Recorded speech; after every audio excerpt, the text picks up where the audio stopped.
Muy buenas tardes, hermanos, hermanas, amigos, personas que nos seguís en este canal, que como ya he dicho más de una vez, lo único que pretende es poner en relieve desde nuestra humilde situación la palabra de Dios. El sábado pasado habíamos dejado a Pablo, que había sido detenido en el templo, que iba acompañado de aquellos otros judíos que deberían de cumplir un voto, y lo acusan de haber introducido a un griego en un lugar sagrado. En Hechos 21, 37 a 40 lo vemos. Dice que estaba a punto, después de haber sido apresado por los centuriones, por los romanos, es llevado a un lugar para ser evidentemente juzgado y evitar, porque en el fondo los romanos tenían un miedo terrible a los tumultos. Esto es una cosa que todos los políticos que realmente no viven desde su corazón la democracia, le tienen miedo a la multitud, le tienen miedo al pueblo. ¿Y qué hacen? Evidentemente, les dan aquello que necesitan. Estoy hablando de fútbol,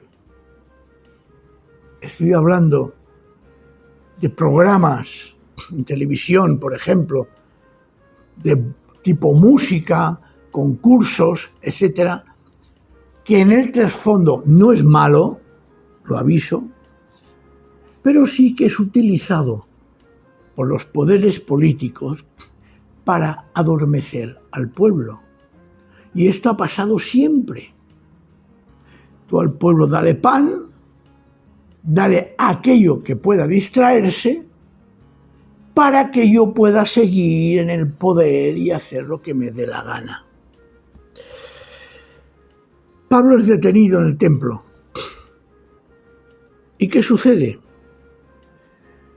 Pues que ese grupo se lo lleva, mientras que el pueblo vociferaba. Los romanos, repito, tenían miedo, claro, por lo tanto hemos de calmar cualquier situación. Por eso el comandante de la guardia, en un momento determinado, dice: pero tú no eres uno de estos sediciosos. Le dice a Pablo,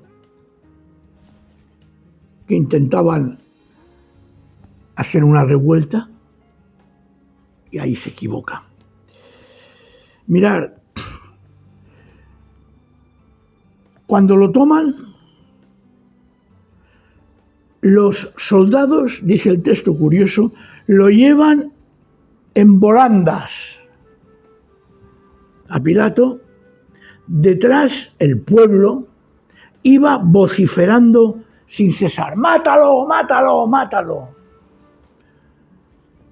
Y dice, estaban ya a punto de introducirlo en el interior de la fortaleza, una fortaleza que sabemos hoy que se llamaba Antonia y que estaba al noreste de la zona del templo, cuando Pablo dijo al comandante,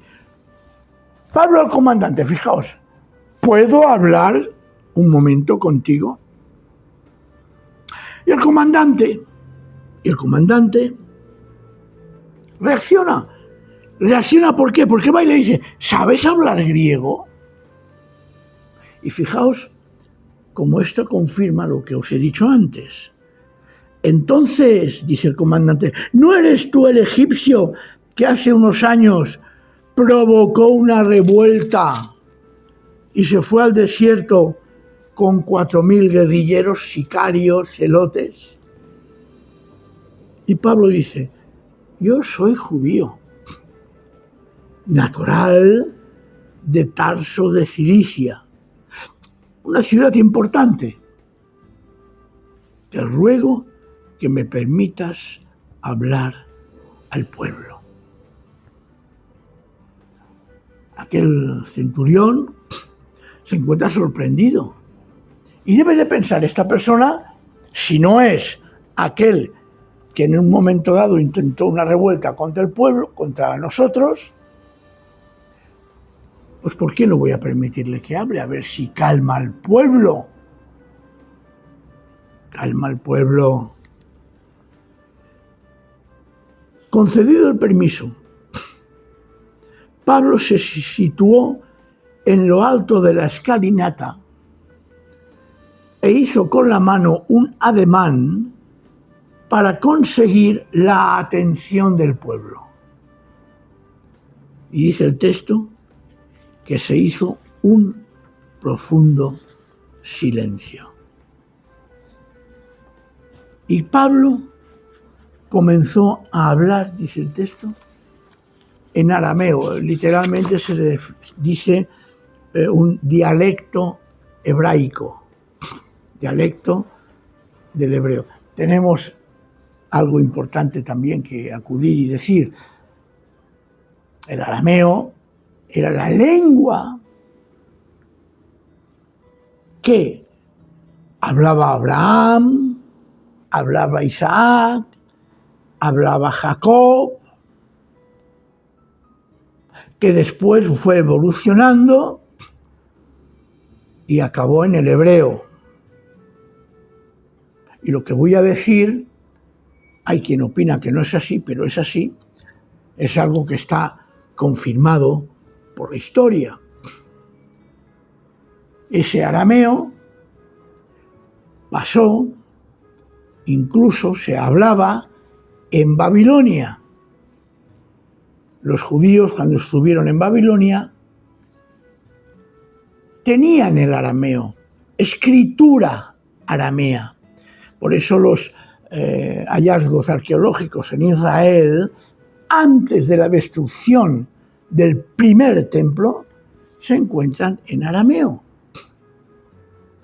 En teoría, la escritura, la Torá, los textos que hoy tenemos como hebreo, en su origen eran en arameo, que era la lengua que se hablaba en Medio Oriente. Los judíos, después de la deportación, fueron a Babilonia y allí adquirieron el alfabeto hebreo. Cuando llegaron y volvieron de Babilonia para la reconstrucción del templo, ellos encontraron los textos en arameo. Por eso Esdras y Nehemías, cuando hacen el compromiso, de nuevo, renuevan de nuevo el pacto, dice que lo leían y tenían que darle sentido a lo que leían, porque fue a partir de ese momento que aparece la escritura en hebreo, lo que nosotros consideramos hebreo actual, que ese es el lenguaje religioso, mientras que el arameo era un lenguaje popular. Jesús hablaba arameo, estoy súper convencido, pero como rabino que era, cuando iba a la sinagoga, leía en la lengua, diríamos, religiosa, que era el hebreo, porque le daban los rollos de la Torá en hebreo. Y aquí en este caso vemos cómo Pablo habla en arameo para que el pueblo lo entienda, para que el pueblo lo comprenda. Y dice, a partir del capítulo 22, empieza a narrar un poco su propia historia, con algunos detalles que considero interesantes. Dice Pablo, el capítulo 22, versículo 1, dice: hermanos israelitas y dirigentes de nuestra nación, escuchad lo que ahora voy a alegar ante vosotros en mi defensa. Permitidme un paréntesis. Y lo voy a decir. Quien lo considere una denuncia, pues que lo considere una denuncia, pero me gustaría que se corrigiera. En nuestras Biblias, cuando hay notas que se refieren a esta época, hablan de Palestina. Y sinceramente, esto es un error de visión. Leerlo. Las notas, incluso en mapas de vuestras Biblias, encontraréis Palestina en la época de Jesús. No, un poco de criterio. No es Palestina en época de Jesús, sino Israel o Judea, en época de Jesús. Palestina apareció a partir del año 130 después de Cristo, que ya en otro vídeo anterior lo expliqué. Fijaos, como esto confirma precisamente que el pueblo que había allí era el pueblo judío, el pueblo de Dios, que después, con la destrucción del segundo templo y después, posterior en el año 130, con el emperador Adriano, se cambió el nombre. Ya, repito, ya lo he dicho en otras ocasiones, no voy a insistir, pero me gustaría que si alguien lo escucha, lo mirase y fuera capaz de hacer esta corrección, esta anotación, porque esto lo vemos en todas las Biblias, incluso lo que estoy utilizando yo ahora.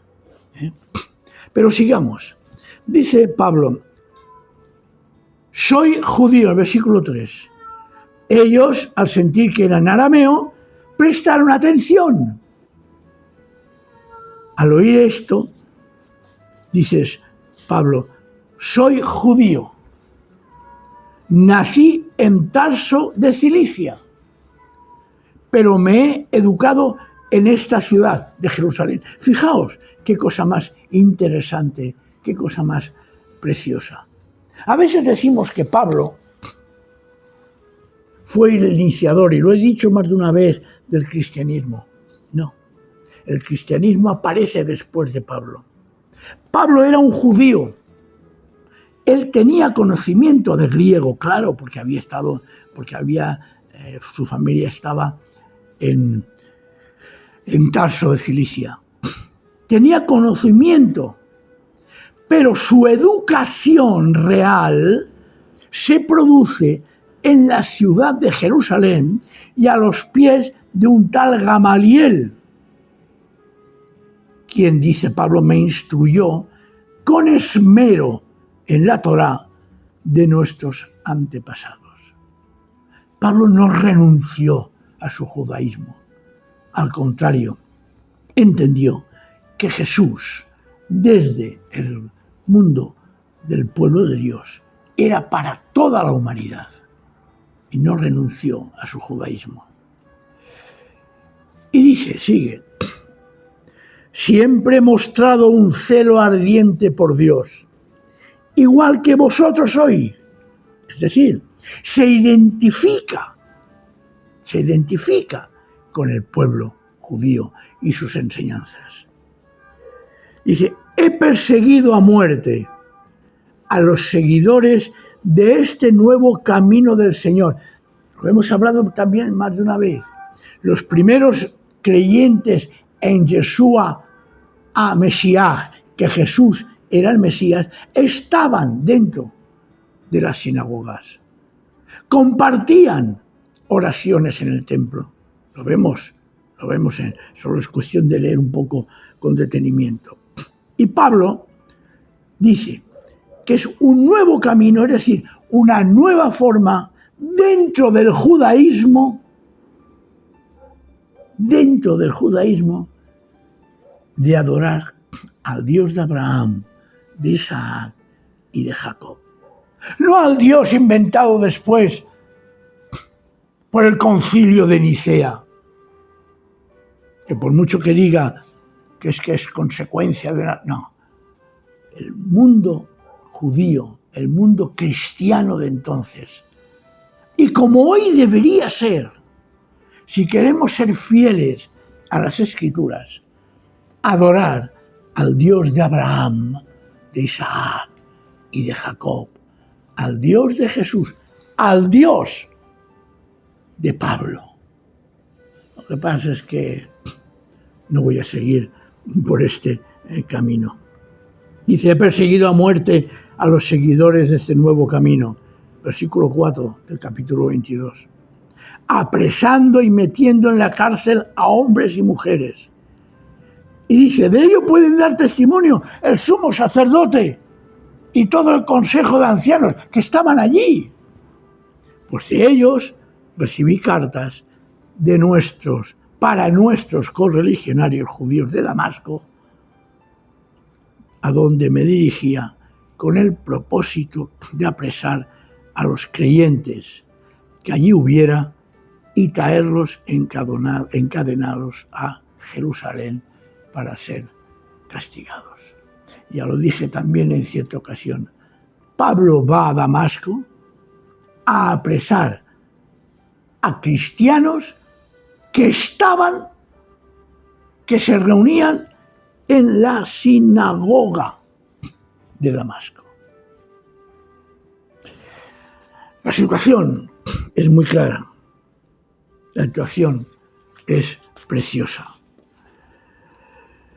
Pablo había perseguido este camino.